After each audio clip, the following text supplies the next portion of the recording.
Hey guys, welcome to this bonus episode of the Shrewsbury Biscuit podcast. Today, this is a standalone episode away from any of our seasons.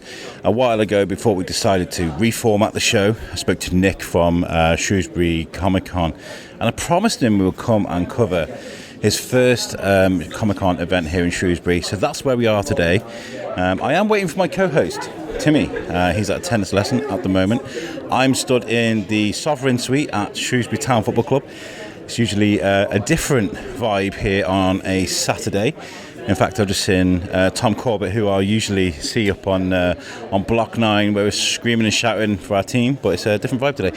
I'm in the Sovereign Suite. It's a bit quiet at the moment. You can hear rumblings and chattings of people, but I gotta say, this event is sold out. There's lots going on. Lots of people are going to be coming to this room very soon. I'm going to get interviews with a lot of the vendors, some old friends of the show as well, I've seen today already. So we'll be getting plenty of interviews. So yeah, welcome to Shrewsbury Town Comic Con. Let's do this.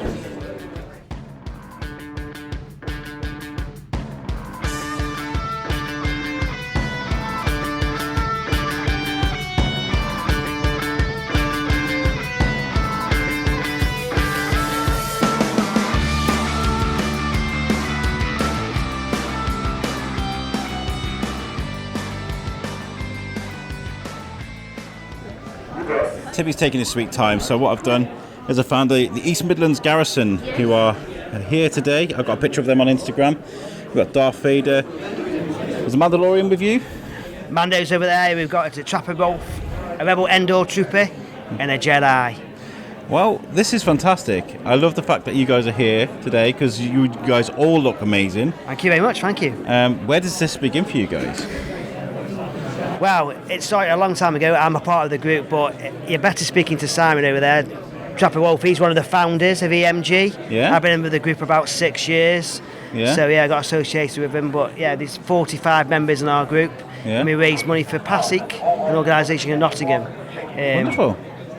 We have Wonderful. various characters and various other costumes as well. Well, I've done character acting before at Shrewsbury Prison. People listening will know that I've done little bits there. And I've got to say, when you're becoming somebody else, like Darth Vader, like a stormtrooper, clone trooper, you kind of feel liberated. You can kind of be someone different. Is that true with cosplay? Yeah, it is. Yeah, it is with cosplay. Yeah, when you're playing a bad guy, you feel like you're a bad guy. When you're playing a good guy, it's the same. You get the same kind of feeling, but playing bad guys is much more fun. Yeah. Mr. Stormtrooper, do you enjoy giving the kids a bit of grief while you're here? Yeah, we try to give them a little bit of the dark side, but we always try and be that little bit friendly, especially if they're looking a little bit cautious. Okay. Well, I expect you guys to keep order here today. Okay. We'll keep an eye on things. Always keep order. Always with the keep order. Imperials. Yeah. Wait for the Empire. Wait for this guy. Mr. Darth Vader. How are you, Mr. Vader? Good. He's just nodding. He's just nodding menacingly at me. Well, listen, you guys all look magnificent. I hope you have a great day today. Okay? Thank you very much, Frank. Thank you. Brilliant. Thank you. Hello, I'm Alex. I'm from the Shrewsbury Biscuit podcast. Today we're at the Comic Con. Nathan Head. What does it feel like for you to be here today? It's awesome. I absolutely love Shrewsbury. I've only ever been here once before, but I always said to myself I'd come back, and I'm just glad to be back. Wonderful. And seeing your legacy, your work here on the table, and maybe offering a bit of inspiration to young actors that are coming to see you, people that have seen you and things. A bit of a responsibility, but also good to be able to sit back and look at your work, right? Yeah, it can be. The weird thing is, I mean, I was saying this when I was setting up my table. The people listening can't see, but I've put the gorier horror pic, because I've mostly done horror films and a few bits of sci-fi TV. I've put the gorier pictures at the back because I'm scared of little kids going, mummy, a monster. But the weird thing is, it's mostly kids that are into this. Like, you get like 6-year-olds getting really excited about a scary horror clown, and it feels weird, but it's good that, as you say, like, you're inspiring young people, and so it feels good, but it's weird. I feel like there's a resurgence of horror, maybe introducing kids to horror because of video games like Five Nights at Freddy's, and my kid's mad for it. Yeah. And I think like he's a bit of intrigue with horror films now, which is kind of good, because I feel like we're setting up the next generation to be I grew up with Scream and Halloween and all those movies, but I feel like it's kind of the genre's been watered down a little bit, maybe? Do you feel like there's like now with Stranger Things and It and all these And the things? new Ghostbusters. New Ghostbusters. Yeah, I don't know if that's just a marketing ploy, because when films are on general release, they always try and get it the youngest rating they can, because it means it's a bigger audience that can see it. But I think that's a good thing, because like you, I grew up watching horror. Some of my best memories when I was a kid were watching things like The Gate and Ghoulies and Gremlins, and they're kind of like watered down horror that are aimed at kids, but they were like a gateway for me to get into horror. So I think it's a good thing. Everyone should be allowed to watch any kind of genre they want within reason. Amazing. Where do you hail from originally? Originally, I'm from a little town called Warrington, which is near Manchester, but now I live in Chester, which is sort of on the Welsh border of Cheshire. Lots of work up there. Do you manage to find work easily up there? Not where bizarrely, most of the work I've done has been South Wales, sort of Swansea, Cardiff way. I've done with a bit in the Midlands every so often, but it's mostly TV around Manchester, which is where some of the TV work, like I was in Shameless and things like that. So most of the film work has been South Wales. I don't know if there's a pattern there or if it's just a coincidence. I've no idea. What will be your proudest moment in front of the camera? My proudest moment, right, I've got two. Okay. One is playing the killer clown in Theatre of Fear, mainly because it kind of like got me known in horror, and I'm a big horror fan, so that was like a big blessing to my career. And the other thing is, even though it was only a small character, I was working on Doctor Who, because I've been a big Doctor Who fan since I was little. And also it was an episode with Kylie Minogue. I'm also a Kylie Minogue fan, so that was, it was a pretty proud production to be part of. I was quite excited about that. Amazing. And what are you working on at the moment?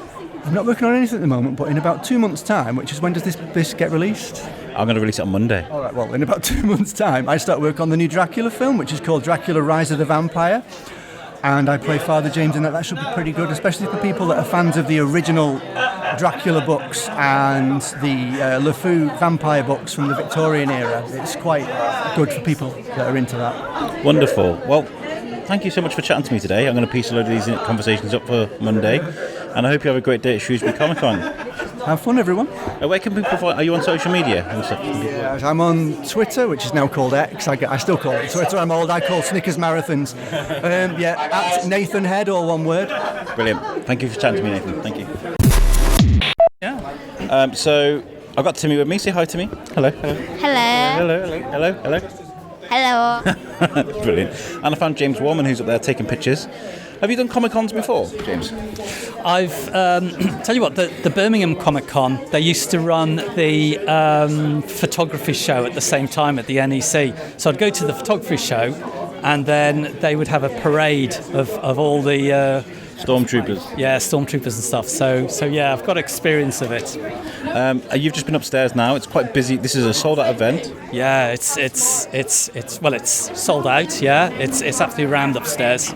It's really good though. It's really good. It's good seeing all the kids in cosplay, people enjoying themselves. I mean, like, I remember my first time at a Comic-Con, asking people for interviews was a big no-no. I mean, a lot of these people have a nervous disposition, but when they're in cosplay, it tends to bring them out of themselves a little bit. It's kind of nice to see. It's a photographer's dream, this is, because you go up to people and say, "Can I take your picture?" And they are so enthusiastic, and they know the poses, and they get into their poses. I was about to say they're ready in the poses, yeah. Yeah, and then you have a chat with them and you ask them about, what the costume's about, and they are so enthusiastic. They tell you every little detail about it, which is great, which is lovely to see. Well, I've just had an interview with Darth Vader. He's great in front of a camera, but not in front of a microphone. He just glared at me menacingly. I tell you what, I took a photograph of one of the stormtroopers, well, all of them actually, close up, and I walked up, and it's really nerve-wracking going up to a stormtrooper and say, "Excuse me, can I take your picture?" Yeah. But they obliged. So I'm going to send little Timmy up here today. We're going to menace some stormtroopers with microphones, right? Okay. Yeah? I should have brought my lightsaber with me. Absolutely should have. Fantastic. Yeah, it might cause trouble though. Not here to cause trouble today, Timmy. Well, thank you, James. Hope you have a great day, and it's nice to see you. Yeah, and you. Take care. Hello, my name is Timothy Whiteley. What is your name? My name is Rich Watkin. And what do you do? I am the writer of a comic book series called Digital, which is a sci-fi fantasy saga set on Earth. There's an AI uprising, and it's about the last survivors kind of fleeing the Earth, trying to find a way to win it back. That's cool. So when did this begin for you as a career? It's actually not a career. It's something I kind of, me and a friend, we wanted to try it out more than anything else. We just wanted to give it a go and prove that we could make a comic book. That's all it really was. But once we'd made one, people were like, okay, when's the next one coming out? And it's kind of spiraled. So we've done 5 now. And people are like, well, when's the next one? And when's the next one? So it's great. And we're getting to do conventions all around the country. We were at Thought Bubble last year. We've just found out we're at Thought Bubble again this year. So that's the convention that we all want to go to, because it's where all the creators are, like Charlie and Mike and John. They're there, and Shane even, who's next to us. So it's a really exciting sort of time, and people are kind of more into independent comics rather than Marvel and DC, like has been the case for a lot of years. So yeah, it's a great time to be a creator. So when it comes to doing something that you're passionate about and then like real life stuff, like your actual full-time job, how do you balance that out? Because as a guy who creates stuff and has a full-time job myself, I know how difficult it can be. It's really hard. I would be lying to say it's anything other than being really hard. And as the writer, there's only so much that I can do. So I write the story, and I probably estimate that's about 20 hours of my life kind of writing one issue. I do promotion, I do all the social media, running Kickstarters, doing interviews, like this sort of thing, YouTube channels, constantly trying to like dig up a way of doing things. But once the writing's done, it's kind of limited. Like I can't do any more, I have to pass it on to the art team. And then it's all that kind of bit of a waiting game. So I do have a bit of time to do stuff then. And how often do you send things back and be like, guys, come on? I'd like to say it's a joint effort of picking a good team, so I let them run with it. And usually a lot of the time that they come up with something different to the way I'd written it, it's better, and I'm happy with it, because it's like, you did only like once or twice an issue do I have to go back and go, can you just tweak that little bit here or there? But yeah, they're good. And where can people find your work? We are online, so social media you can find us, digital CBS. You can get through the website, which is bearmaximum.co.uk, so that's the publishing logo. And at conventions, come find digital wherever any good conventions are. Thank you. Well, thank you very much. Cheers. Thank you. We've just had someone we're about to interview actually hesitate because Timmy's wearing a Liverpool hoodie today. Yep. Yep. Hi, would you like to introduce yourself? I'm Stewart, Bellis, writer for Black Death Comics. Wonderful. And Black Death Comics, where did this idea come from for you? It started when I was very young, about 7, and it's taken almost 30 years to actually put it into a proper book form. That's incredible. So since you were a child, you've been carrying these ideas and this imagination, and now you're finally wearing your heart on your sleeve for people. How's it been? How's it been received? It's been slow. The same as any indie creator will tell you that, it takes a while. At some point I'll break even on what I've spent. But tell us about the characters and the plots and things. Like, obviously don't want to spoil it for people, but if you were going to sell this comic to people based on what it is, what would you say? So I always explain it as like a combination of Spider-Man meets Terminator.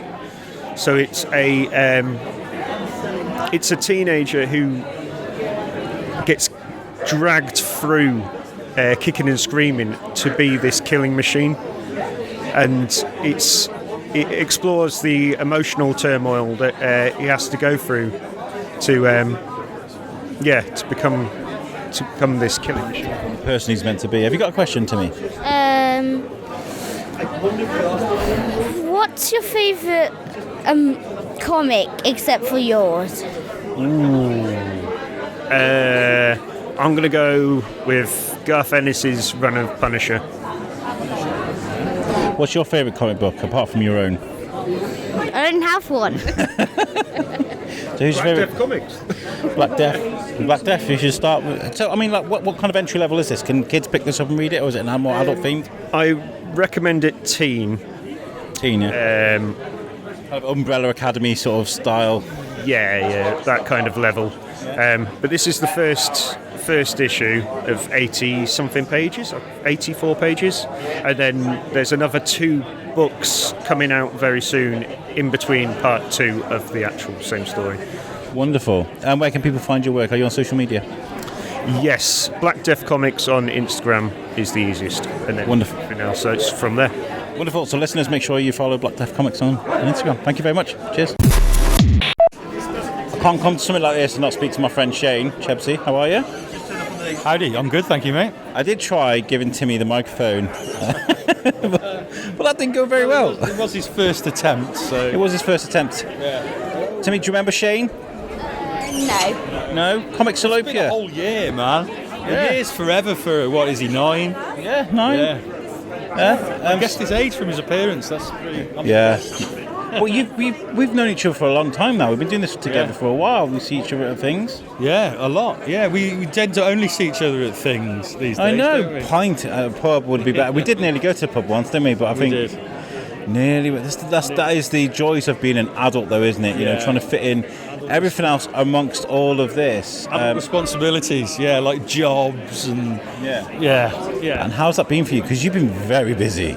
Yeah, I've been busy publishing. I've obviously given up the conventions now, which that does allow me a bit more time to do publishing.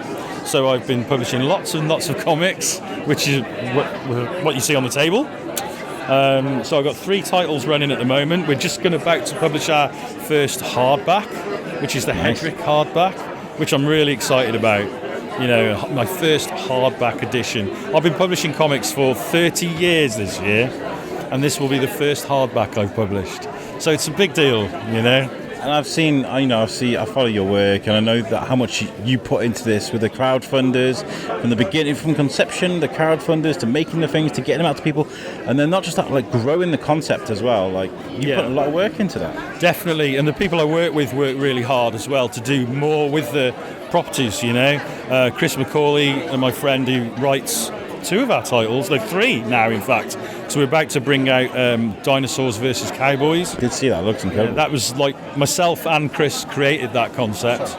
But Chris also goes out, he's got an agent, he talks to TV companies, games companies, movie companies, and he's got all sorts of great deals. Dark Legacies, for example, I think is going to be a game.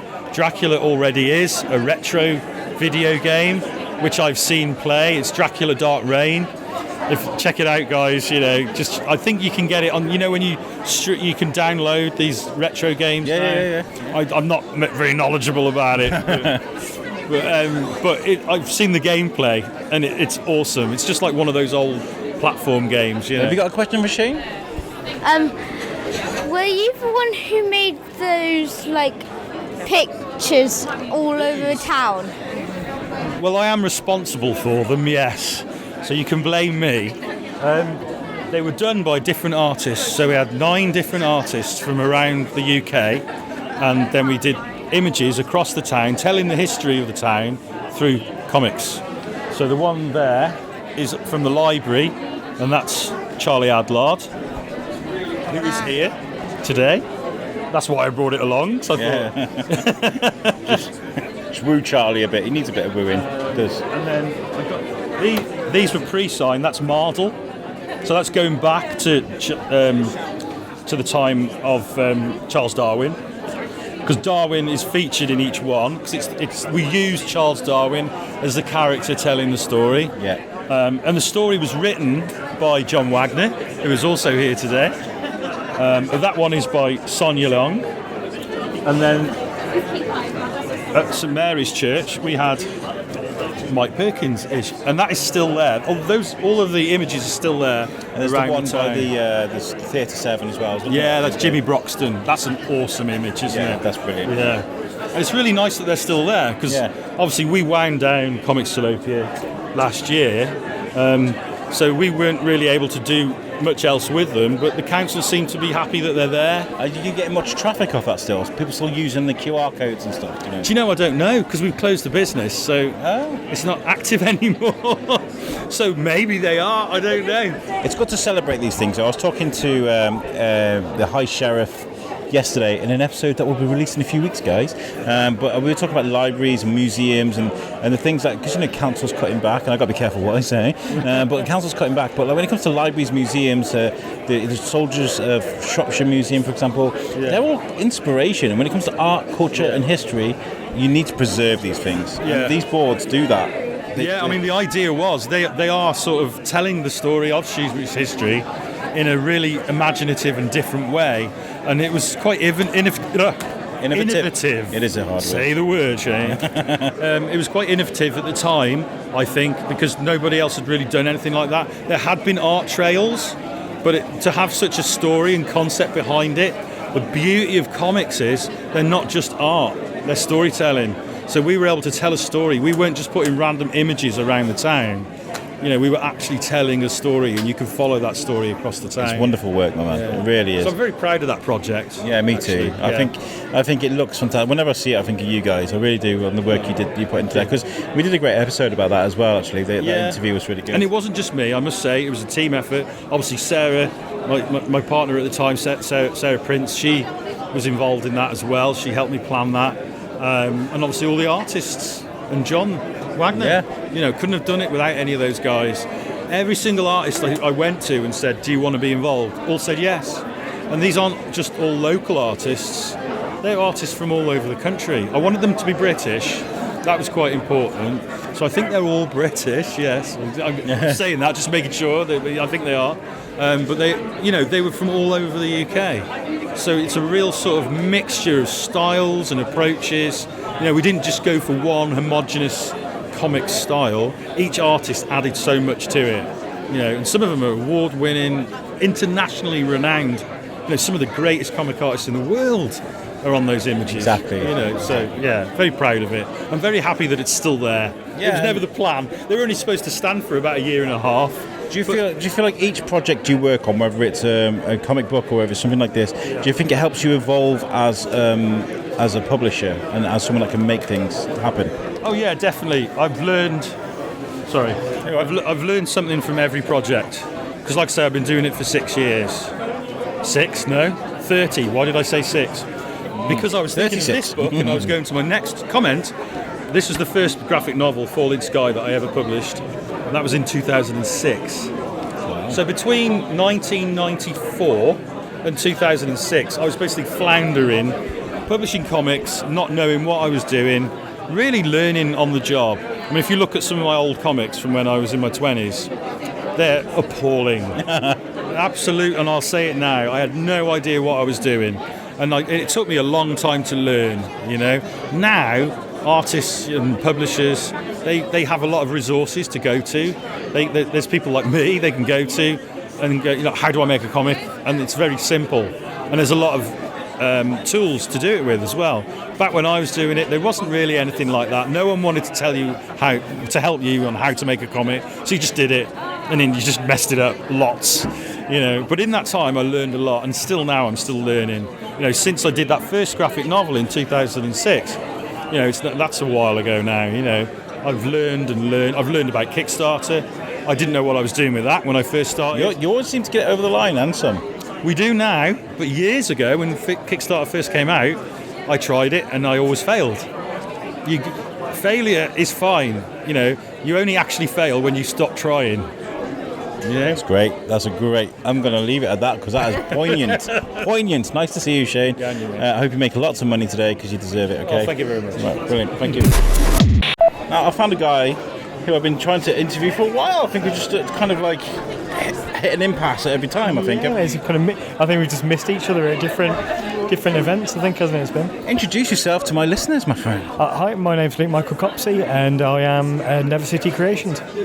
It's amazing to see you here because I've been following your work on social media because you've been doing lots of art, but you can see the progression of your art, and I feel like I don't know if that's rare, but it's really nice to see how it does develop, because I usually just see art, Well, that's more recently I bought a new camera arm from a drawing desk, so I started actually filming my processes. Some things I'm still keeping for myself. That I'm actually going to be doing an art book probably early next year, which is going to be step by step how I've done individual pieces. So that'll be from the pencil work all the way through to the finished product. But at the minute, I'm sort of showing people the painting processes, and how I go about it. How would you describe your art style? I think his head's just exploded. I mean, alternative, I suppose. I mean, I'm more interested in underground style subjects, I suppose would be the correct way to put it. I've never personally sort of drawing Batman and things like that. A lot of people do. I mean, when I was younger, I used to sketch things like that, but I always wanted to do my own thing. So some of your stuff reminds me of kind of Pan's Labyrinth, that kind of that kind of dark underworld tones where it's not your normal thing. Have you got any questions, Timmy? What inspired you to do these pictures? There's various things. I mean, there's one that I recently did the video for. There's that one, and that's actually a reference photo from my dad after he passed away. Okay. So that's actually from that photo as a base for it. So it's kind of it's more of a memory piece for me. But it's everything that I get influenced by: books, films, you name it, really, the world. Brilliant. Well, where can people find your work? I mean, I would actually genuinely, if you listen to this, encourage you to take a look at Luke's work on social media because, like I said, the progression work is fantastic. So where can people... So at the minute, on Instagram, I'm Mr._Lucius. Cheers, Jack. Sorry, I'm very sorry. Thank you. Sorry. No. So Instagram is Mr._Lucius. I'm currently moving from Shopify back to Etsy at the minute. So there's www.nevercity.co.uk. We'll shortly link to my online shop. Brilliant. So I'm Alex. I'm from the Shrewsbury Biscuit podcast. Would you like to? Shrewsbury Biscuit podcast. It's just about biscuits. It's absolutely about biscuits. All the crazy biscuit. I'm an expert. You got the right person. I'm definitely an expert in biscuits. Yes. Me too. What's your favourite biscuit? I like the hobnobs or the chocolate digestive. What about a chocolate hobnob? Oh yes, definitely. Yeah. Best of both. This is a great way to start an interview. I love this. Tell us who you are. So my name is Irina, and I'm a manga artist. So I'm fairly local. I live in Ludlow, down the road from Shrewsbury. So I've been creating my own manga books, several titles which I'm selling here. I've also made an instructional book on how to draw manga characters, and I also do workshops, events. So that's basically what I do. Manga is huge right now. I know manga has always been big, but I mean culturally, it's kind of as opposed to being a subset of animation or of artwork, it's now in the mainstream. And has that inspired you as an artist? I think so, yes. I mean, manga historically came before anime because before they knew how to animate, they just had like comic strips in books and in magazines, newspapers. And I've been into manga and anime since I was about 12, so I've always loved drawing, and I've always known from my teenage years that I wanted to be a manga artist. So yeah. And what's your proudest work to date you've made of it? Well, I am quite proud of my latest book, which is The Witch Hare. So I'm very interested in Welsh folklore, nice. And especially the folklore around witches turning into hares and shape-shifting. So, you know, it's quite a big part of the Welsh folklore. And I kind of thought that it's quite a novel idea to translate the Welsh folk stories into manga format. And I started developing the story during my master's dissertation a few years ago, and then it kind of turned into a book.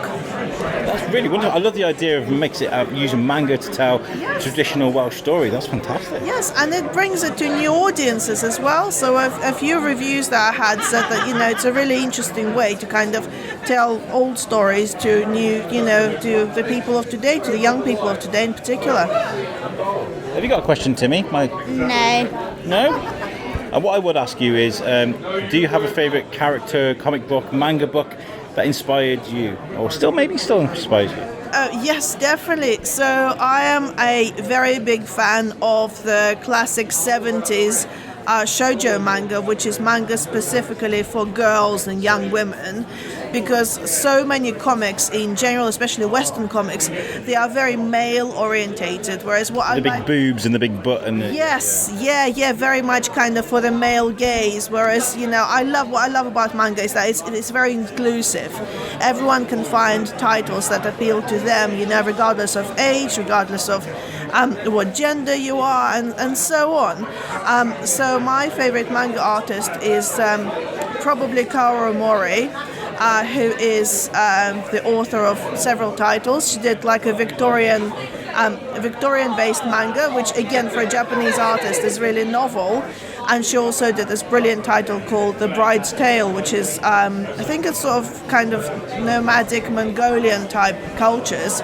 And the art is stunning, so that really, really inspires me. Wonderful. Well, it's been great chatting to you today. Where can people find your work if they need to?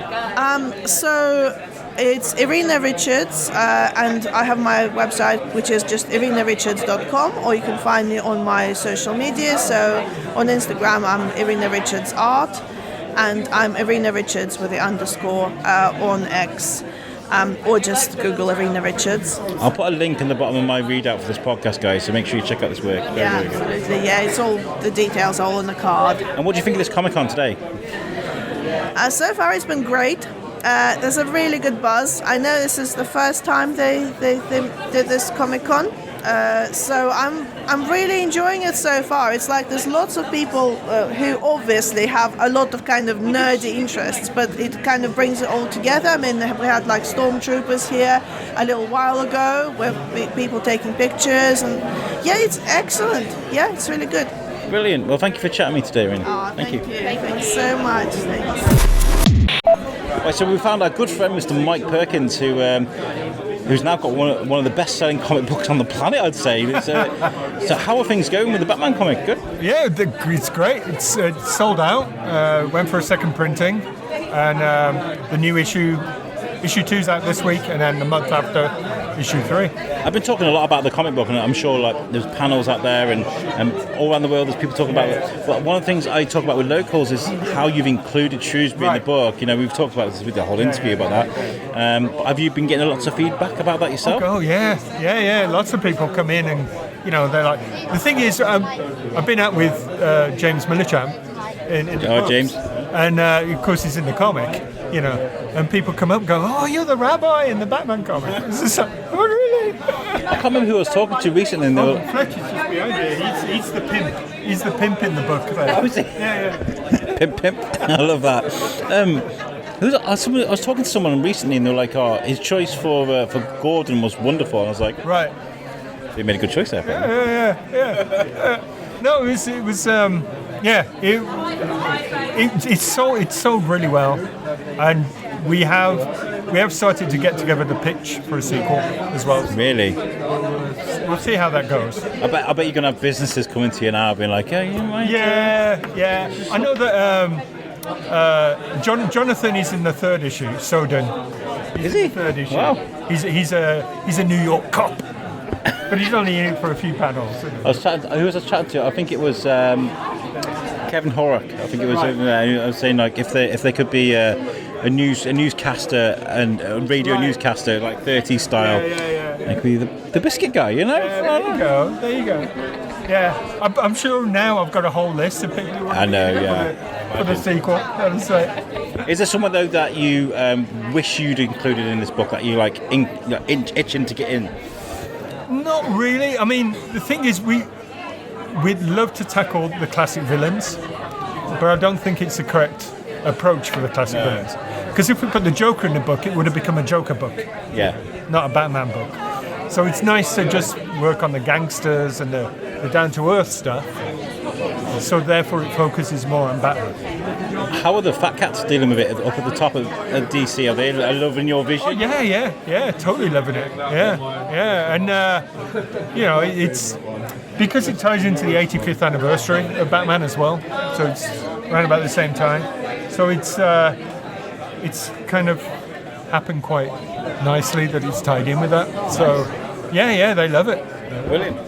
What are you up to this year? Have you got plans for the summer? Are you doing many more Comic Cons and stuff? Convention-wise, I've got Basel in Switzerland. That's in May. And then Lawless, which is a 2000 AD convention in Bristol. So I imagine John will be out. Yeah, John will be there. I'll not be. He's the one who took me into it, actually. And then back to Contern in Luxembourg, which is one of my favourite conventions. It's brilliant. Nice. So, well, brilliant. It's nice to chat to you. Always nice to chat to you, Mike. I imagine you're going to get absolutely ransacked today. Sold out here today. What do you think of this event? The best thing is the bar at the end. I haven't been there yet, but there's a bar in the room, so I didn't realise it was actually working today. I thought it was there just for show. There you go. So, what do you think of this event? Do you think it's a good event? A good try? I think it's a good start. It's Nick wanted to start smaller and build it up, rather than have a big one and you lose money, So I think he's doing the right approach about it. So it seemed to be bursting at the seams, sold out. So I mean, yeah. It was definitely busy first thing, for sure. Brilliant. Well, Mike, look after yourself. Always a pleasure. And I'll catch you at the next one. Or before. I think pint is the next time we should see each other for sure. I think so. There we go. Hello. Hi, how are you? My name's Timmy. What's your name? I'm Mike, and with me today we have Alex, and the guy currently snacking is Ant. Hey. And you want to know what's really criminal is he went and got snacks and he didn't bring anything back for us. I bet Slimer's mad. Oh, Slimer is furious. Right now, yeah. If any one of us is going to get slimed, it's going to be Ant. So have you come to check out some of our Ghostbusters equipment? Yeah. Does Amazing. the proton pack actually work? Well, to a degree, yeah. So these packs are replica packs. They have recently, these ones actually featured, not these ones in particular, but they use these in the newest film. So in Ghostbusters Frozen Empire, they basically got these packs, split them open. They had to change the lighting in the packs because when you're videoing lights, if they match the same frequency as the camera, the light vanishes. So have you ever tried to video a helicopter before and the blades look like they don't moving? That's because obviously the frequency of the camera is matching the same speed as the rotor blades. So obviously when they do the movie packs, they have to kind of digitally alter all the lighting. With these packs, this is based on Ghostbusters Afterlife. This is known as the Spengler pack. It fully opens up. I will show you this. It's pretty cool. So you can see inside all the inner workings. This is called the cyclotron. With these switches here, we can add a vibration function to the pack. So when it's powered on, it kind of it feels a bit more authentic. I tend to keep that turned off just because when you've got the pack on all day, it can make your back go a little bit numb. I've got a very important question. How are you not playing with this 24/7? Because I would just be running around, going to the shops with it on. I'll be wearing it to work. Well, to be honest,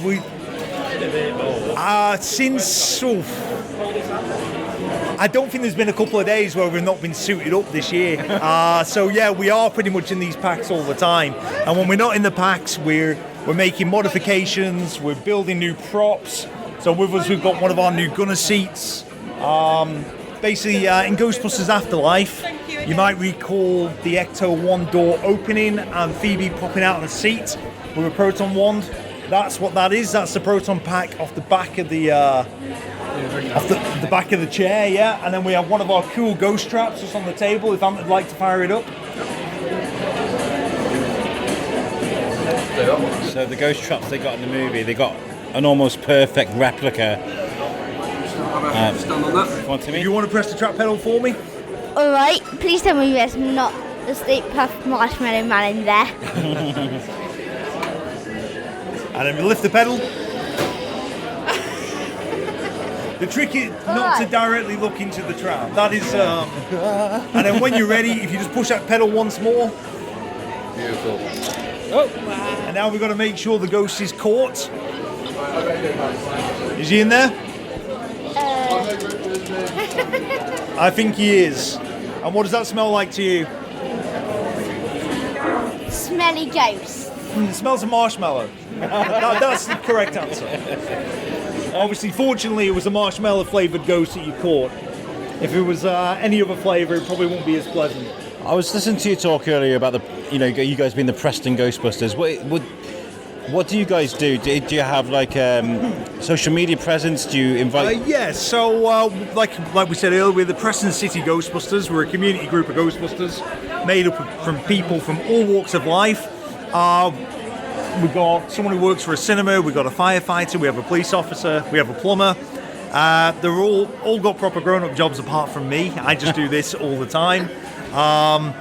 But yeah, basically we attend events like this one today, which is a Comic Con.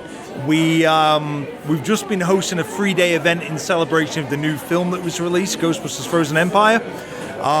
We managed to raise just over £1,000 for the charity Mind in 3 days. We were joined by different Ghostbuster groups because obviously we're the Preston City Ghostbusters. We're joined by Ghostbusters Chorley, the Wigan Ghostbusters, and Greater Manchester Ghostbusters joined us as well. We've worked alongside other groups like the Merseyside Ghostbusters, Glasgow Ghostbusters. Recently, we were working in Essex, doing some work with some shopping centres, and we met some Ghostbusters from the Essex groups. Wow, so you're very busy then. So there's actually Ghostbuster groups all over the world. So if you do have a bit of a spy on the social media and stuff, you'll see they're everywhere. So where's your social media when people find you? Well, again, Preston City Ghostbusters on Facebook, Instagram. Brilliant. I don't quite get Instagram. I'm a bit old for it, but it works. I think you've got a bit of a problem over there. Yeah, so as you can see, some of the little mini puffs have manifest inside the pack, and they keep plucking out all the cables, and obviously providing they don't pull out the wrong cables, we should be okay. Brilliant. Well, thank you very much for chatting to us today, and I hope you have a great day. Yeah, you too, man. So whenever you find a Comic Con, you tend to find John Wagner.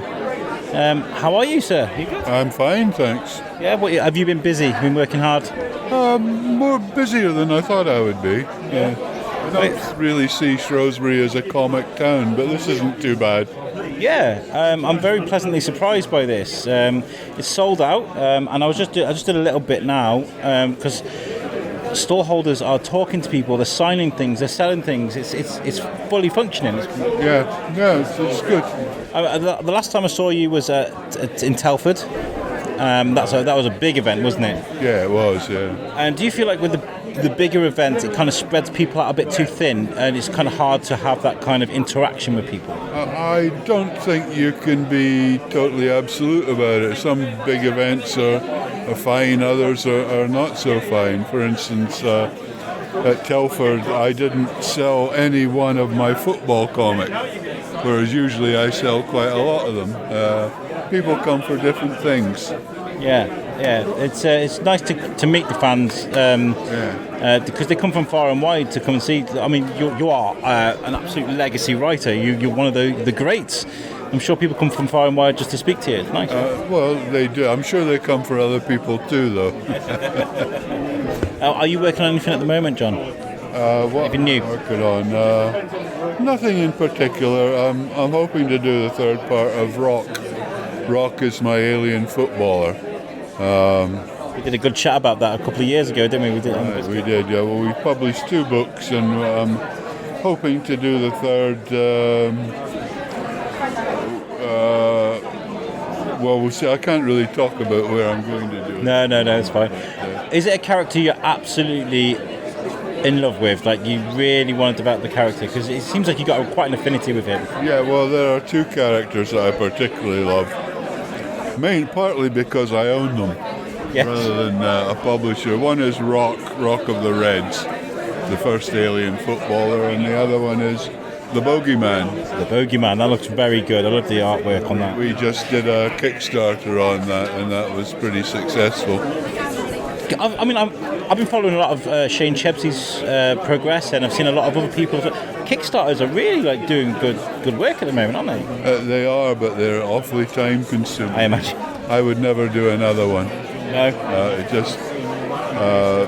I hardly wrote a strip last year because I was so involved with the Kickstarter. It just took up too much of my time. So it really wasn't worth it. But it got the book published, which is what we wanted to do. Wonderful. Well, what would you say to any aspiring writers or artists that are here today, and how to progress, and the best practices and stuff? Well, my main bit of advice is be nice to your editor, because they're the one that buys everything. Yes. So have a good relationship with editorial. Brilliant. Well, thank you very much for chatting with me today, Don. Cheers. Thanks. Got a cigarette now. Right, cool. So I'm Alex. I'm from the Shrewsbury Biscuit podcast. Would you like to introduce yourselves today? Hi, I'm Leslie, and this is Wesley. Leslie and Wesley. I bet that doesn't get confusing at all. No. We're doing the Black Ink Comics. Black Ink Comics. That's cool. Yeah, man. Where does this start for you as a thing? It starts from a pub. A pub. Yeah. So you get a load of geeks around. You go for a drink, and then somebody says, "Do you want to make a comic book?" And then, oh my God, how many people is there now? You're the brains behind all this. I'm just along for the ride. Let's just say there's probably like anywhere from 1 to 70 odd people involved. Right, so different artists and authors that just want to collaborate and make something good. Yeah, so we do one called Zai Tales, and it's like, it's hard to explain. Anything goes. Yeah. Anything goes. As long as it fits in the book, that's it, mate. So is it like a collection of different stories, or is it all one story? So they're all single stories, and the reason they're single stories is because anybody can pick it up and go, "Oh, that's cool," and then put it down. But it's 18 plus, and the reason it's 18 plus is because it means, because everybody's seen Spider-Man, everybody's seen Thing, but people who get these sort of stuff, they're a bit bored of that sort of stuff, and they want something different. So you're not going to somebody who's going into Spider-Man or DC or Marvel. You go to people who are like, I want a bit of difference.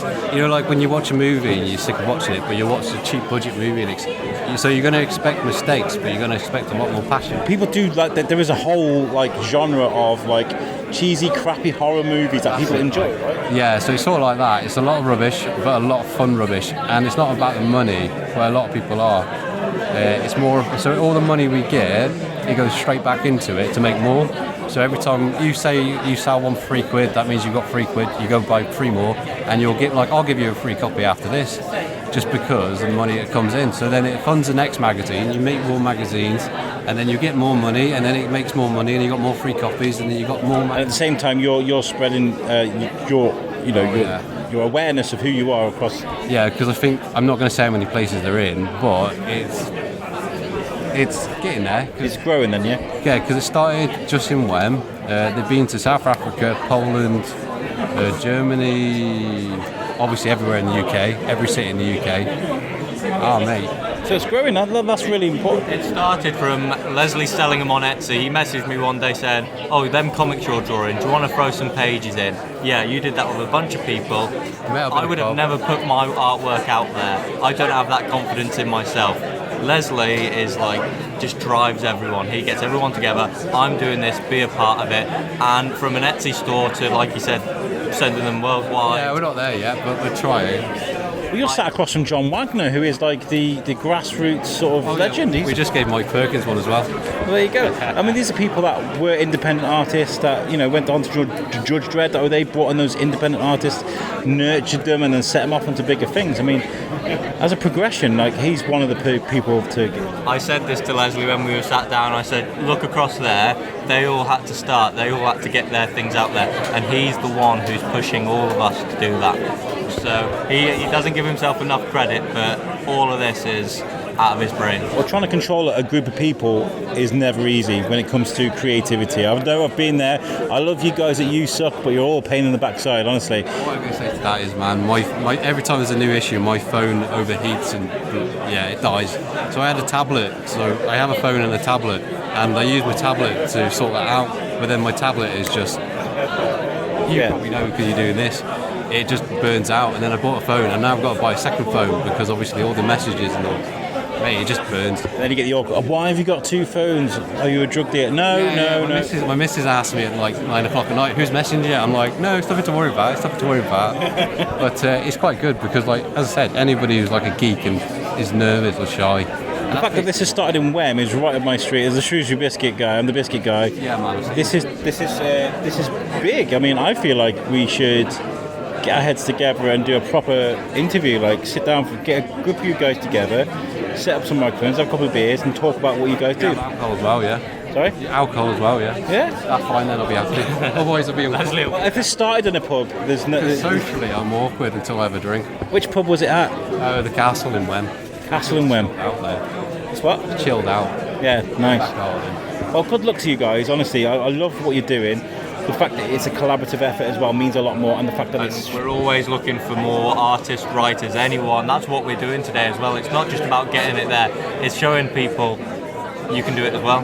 Like if we're sat across from legends and we're doing it, they can do it too. Just hit Leslie up, and if you've got stuff to put out there, we'll put it out there. Are you going to go speak to Charlie Adlard later and get some tips and pointers and stuff? Are you? He's the biggest fan. Yeah, I've got tattoos and everything walking. Oh my God, he's got a Charlie Adlard tattoo. That's amazing.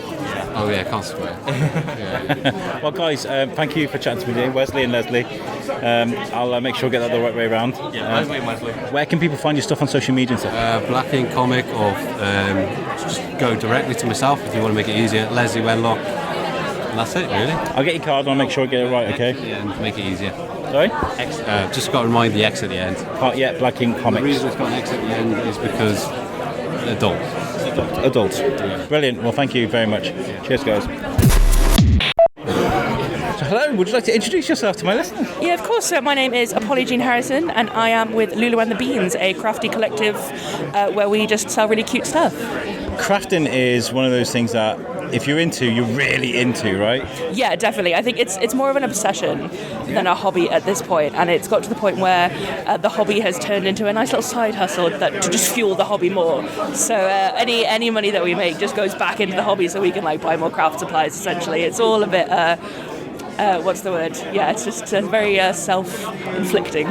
Yeah, because I feel like when it comes to things like what I do, I know your husband's Tom, who does the war games, and when it comes to something that's a hobby that's self-indulgent. Self-funding. Yeah. Self-funding, but more like it regulates your moods a little bit. It's something you can do to switch off. But then when you've done it so much and you've got boxes and boxes of things to sell, it also has another purpose then, right? Is that what happened naturally? Yeah, definitely. It kind of just got to a point where I was just making so much stuff, and we were making so much stuff that it got to the point where it was like, well, we kind of need to sell it so we can make a bit of room. And it's quite funny because you say about Tom, my husband, does wargaming, so we share an office. So half of our office is all of his boxes and boxes of wargame stuff. Half of my office is boxes and boxes of yarn and other craft supplies. So it's getting pretty full in there. My mother-in-law loves to craft, so I remember her room was full of crafting things. It's not cheap, is it? No, it is not cheap. I think you could do it cheaply, and there's a lot of ways you can do it, but the more you get into it, the more money that you want to spend, because it's all pretty stuff and you just need it all. I love that, it's all pretty stuff. I like that with microphones. I never thought I'd sit around geeking about microphones in my life, but I can, and I do. Yeah, no, definitely. So what is it to explain to the listeners, obviously this is audio only, what kind of items you're selling today? What would you say? Yeah, so basically the whole shtick is that we are three sisters who are all very crafty and creative in very different ways. So my older sister Becca likes to make things, so she has made lots of resin jewellery, all very nerdy, all the different motifs of different nerdy things like dice, or from different TV shows or games like Zelda and things like that. So that's what she does. And then my younger sister Millie, she is a really skilled graphic designer and artist, so she has made some unbelievable prints. She's so talented. And she is inspired basically by all the TV film and games that she likes, so she's very much her own target audience, but she has some fantastic prints of Loki and The Last of Us and things like that. And then I'm in the middle where my name's Polly, and I do a lot of crochet, and I just I'm inspired by pretty much anything, and the best thing about crochet is that you can kind of make whatever. So today for the Comic Con I made a load of dice bags because I thought that would be something that people would like, but generally it's all just about colour and about vibes and about cute and fun things, because I think it's like you say, it's a way that we can have some fun and sort of really heal yourself, so we're going to do that in the most fun and colourful and creative way possible. I love it. I love your vibes, I love the stuff you're making, the positivity. It's what we need right now. Yeah, I think so. I think everything is a bit in the world, right? And not to get too deep or anything because it's a fun day, but you sometimes just need a little bit of fun, a little bit of a laugh, and that's kind of why we love coming to events like this. We've done a couple now. We've not done loads, but we're really getting into the space, and it's just fun. Like, it's just fun to be here. We could sell absolutely nothing, and it would still be an amazing day because we get to speak to so many great people. Everyone's so friendly, and just the vibes are phenomenal, and that's the best part about events like this, just having a good time. And when it comes to like things like mental health and having a bit of time just to put your focus into something else rather than what we were saying about the world around us, do you get a lot of people coming to you and asking for advice on that, or do you encourage people to get involved with crafts? Yeah, I've had people in the past ask me about crochet, because I think a lot of people, when it comes to like crafty or creative hobbies, people think they can't do it because it looks too hard, and I think that's so untrue, because it's so easy to get into, and like maybe if you do it badly at the start, that's okay, just do it badly, because you can still get the fun and still get the love of it, because you're still engaging in that hobby, and the more you do it, the more practice you get into it, the more you put into it. Like, I only started crocheting 4 years ago during the COVID pandemic lockdown. And you're one of them, are you? I am one of them. Pandemic. To be fair to myself, I did knit when I was younger, but then I transitioned to crochet during the lockdown just because I felt like it. But you know what I mean? It's all, hobbies are something that you can just take on, and you don't have to be good at it. Like, you don't have to get to the point where you can sell your stuff at a Comic Con, but if you do, that's even better. Like, just do things for the love of it, and do it badly. Always do it badly. Absolutely. Thank you so much for chatting to me today. Where can people find your stuff? Are you on social media or? Yeah, so we're on Instagram. So if you get to @LuluandTheBeans, which I know is a weird name, but it means something. We're on Instagram there, or you can find us pretty much anywhere on Etsy or the internet. Just Google @LuluandTheBeans, and there will be. Brilliant. Thanks for chatting. Thanks for stopping me, and thanks for chatting to me today. Well, thank you so much. I love your podcast, so I'm excited. Thank you. Cheers. Thank you very much. So as I was walking around earlier, doing a bit of a recce, no mic in hand though, I spoke to you guys. Do you want to introduce yourselves? Hi, I'm Lewis from Hobby Time at Healys. And I'm Verity from Hobby Time at Healys. And tell us about what you do, because you were telling me very passionately about what you guys are making. So we have a 3D printing store where we focus on things like D&D characters, alternative sort of sculpts, and a bit of everything really. We do commission painting as well, and all, 3D printing for me looks like one of the coolest things to own. I mean, you can just make anything, right? I mean, is it that easy? There's definitely a lot of teething issues when I first got into it, but now it is a case of there'll be a problem around the house and I'll go, can I print something to fix that? Definitely seems to be something that happens a lot. Where's the back off the remote? Hold on, I can make... You know, one of the first things I printed actually was a back to a Game Boy Pocket. Oh, there you go. So yeah. See, we think alike. So is this a hobby that snowballed into a business, or is it something that you purposely have put together? Definitely a hobby that snowballed into a business. So I started out doing a lot of wargaming and painting and things on Twitch, and there was very much a market for D&D characters that were painted to a little bit of a higher quality than some of the pre-packaged stuff you buy, and so I got a printer, printed off some stuff for some friends, painted it for them, and then it just snowballed, and then to now we have a website with well over sort of 120 products. I remember there was a gentleman at work, I won't mention his name because he was like, we'd known each other for about 18 months, and he was like, I've got something to show you. And I was like, okay.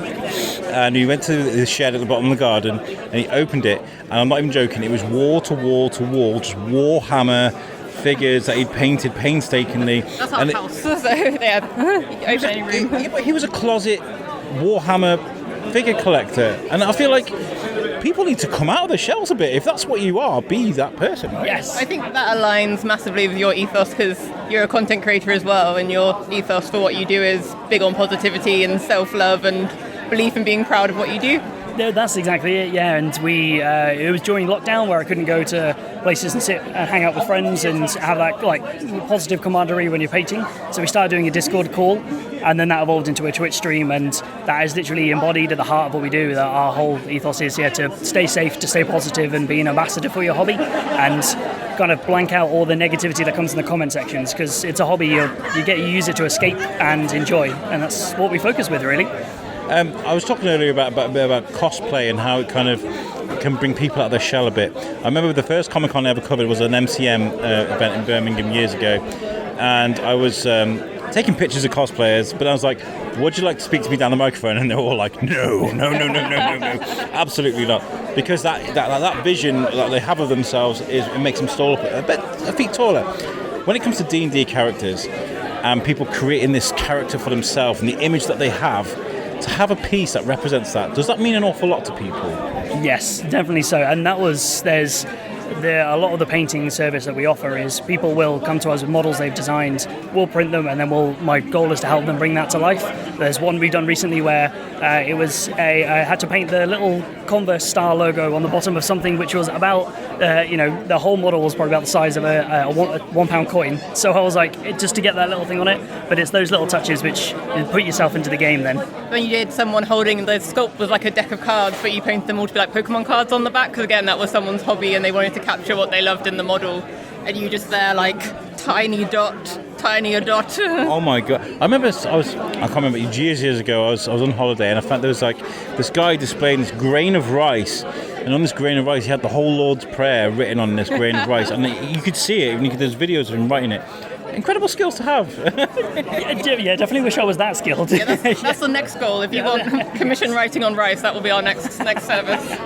The next goal, it's great to talk about what is your goal. What is the end game for you with this as a business?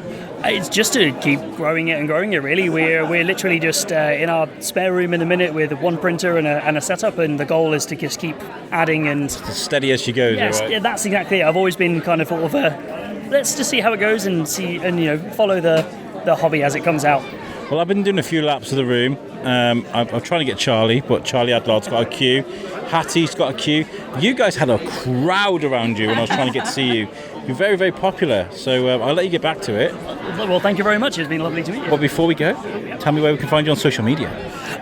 Hobby Time at Healys on Instagram, Facebook and Twitch, or Print Time at Healys on Instagram for the web store. Brilliant. Thank you very much for chatting to me today. Thank you. Cheers. That's literally all his 30 seconds. I found Nick and he's very busy. Success though. I think it is, mate. Yeah, it's been very, very well received. Everyone seems to be happy, so I'm very happy as well. Yeah, I mean, I've been trying to interview Charlie and Hattie, and there's just queues at the table, which is great. That's absolutely fantastic. I'm gutted I couldn't speak to them, but it's good that there's queues. It is good. Yeah, you hang around for a bit? We've got football in a bit, so we're going to go and get that. But also my leg's hurting. I don't know. I'm not feeling great. But I've had some really good interviews. I've spoken to some of the superstars, some of the up-and-coming stars, and there's a really good balance on how people feel about today. Brilliant. Well, I think everyone seems to be having a good time, and that's all I can hope for. So, yeah. Encouraging for next time. There will be next time, maybe? Well, keep your eyes peeled at some point later this year. Brilliant. Well, I'll leave you to it. I know you're a busy guy, and congratulations. You're right, Nick. Mr. Charlie Adlard. Hello. I didn't think I was going to get to speak to you today. It's busy up there. It's quite busy. Yeah. Absolutely. I don't know if it's a disrespectful thing to say. I'm quite pleasantly shocked at how busy it is, because it really has worked, I think. There are comic fans around here. It's cool. No, I'm really chuffed that hopefully, because it's proved so popular, we'll be able to do it again. I mean, that's always the aim, isn't it? And make it grow. That's the thing, isn't it? Some of the biggest Comic Cons in the world started off small like this and grew and grew and grew. So you wouldn't have got San Diego or Angoulême or anything like that without them being little tiny ones to begin with.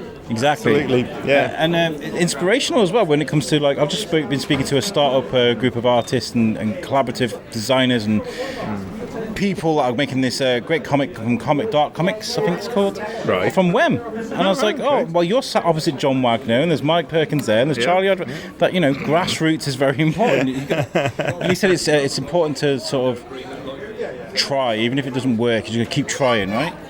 At the very beginning of your career? Oh God, yeah. If you're determined, I mean, I always say it's the cliche, isn't it? It's 90% work, 10% talent or whatever. I don't know. I can't. My mind's gone a bit at the minute. So. No, it's very busy. I appreciate it. Whatever. Yeah. What is it? 90% sweat, perspiration. No, I don't know. Whatever it is. You've got to do you, haven't you? And if people are determined, they'll hopefully make it. I mean, there is that obviously little element of you've got to have the talent as well. Of course. At the end of the day, if you're determined to make it, you will. What are you working on at the moment? I know you're deluxing at the moment. Deluxing. That's very good. Well, funny enough, I'm doing of interest because this is I presume you're doing it on behalf of the Shrewsbury Biscuit. Yeah. So I'm doing a local book actually. Wonderful. Yeah. It's actually nothing to do with comics as well. I'm doing a book called Coffee Shop.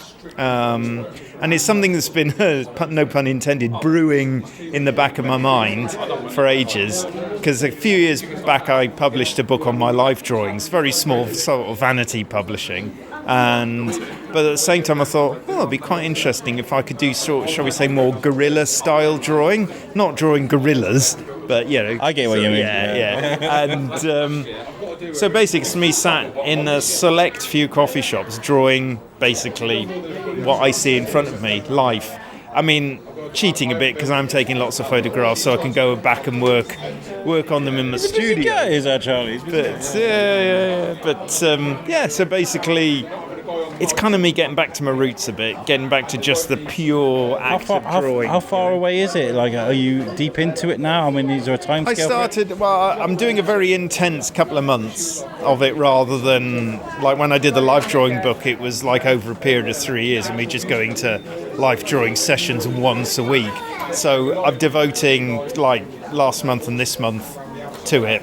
So I should have it all done by the end of this month, beginning of next, and then look for a printer. I'm also, if anyone's interested, I'm also after loads of quotes on coffee shop culture that I can run with the artwork. I've put it up on the socials, but also I thought it'd be nice to have some sort of words with it. Well, we share coffee shops, so I won't say the name of the coffee shop. I don't know. So I mean, we're part of that culture, and that will be featured in the book. That coffee shop that we both attend. It's a great place to go and like socially being sociable. I always say because I go there to be around people, but then be unsociable. Oh, I like that. Disappear into my work. Yeah. And it's always better to go into a coffee shop when I've got work, because otherwise I just sit there like just staring around like, No, absolutely. No, and it's amazing how people don't sort of disturb you when you're sitting there drawing. No one's actually come up to me yet and gone, what are you doing? Anything. Why are you looking at me in a weird way? So, but yeah, it's very much, I don't just want to draw people though, because that ends up being not particularly specific to any place or time. So I'm very aware of kind of drawing the environment people are in as well. But yeah, it's hopefully we'll launch in September. I'm talking to various people, shall we say, doing. Would you like an hour on the biscuit to come talk about it, maybe? So, of course, yeah, nearer the time, absolutely. We can record it in that coffee shop, maybe. I mean, that'd be great. That'd be quite a good idea. Yeah. Okay, well, brilliant. Well, let me know. Keep in touch and good luck with it. Nice to see you. Look after yourself. Well, how fun was that? What a fantastic event Shrewsbury Comic Con was. The venue was great, the atmosphere was great, you had great guests, and there was lots and lots of people there. Absolutely knocked it out the park, nailed it, perfecto. Same again next year, Nick. Wonderful. Great venue too. Being a Shrewsbury Town fan, of course, that's going to come natural to me. I want to say thank you to everybody who spoke to me on the show. It was a bit nerve-wracking being back out there, but once I got speaking to you great people, it got a lot easier. So that was fantastic. Thank you. Right, so this is a standalone episode. Season Bravo, or should I say Season Bravo, is coming to you guys on the 6th of May. 10 episodes that have been collected, put together, just celebrate the amazing people of Shrewsbury and surrounding areas. We do travel outside of Shrewsbury sometimes to talk about the amazing journey that some of these amazing guests have been on. I can't wait to share that with you. If this is your first time listening to the Shrewsbury Biscuit, please give us a follow on social media. We're on Facebook, we're on Instagram, we're on TikTok. Give us a Google. We're kind of everywhere. And your support really means the world to us. So a follow or subscribe or a share of a post, a like of a post, every single thing means the world to me. And if you already do that, you know I love you. All right, guys, I'm going to leave you with this. Thank you so much for tuning in, and I'll see you guys on the 6th of May. Have a great day, people. Peace out.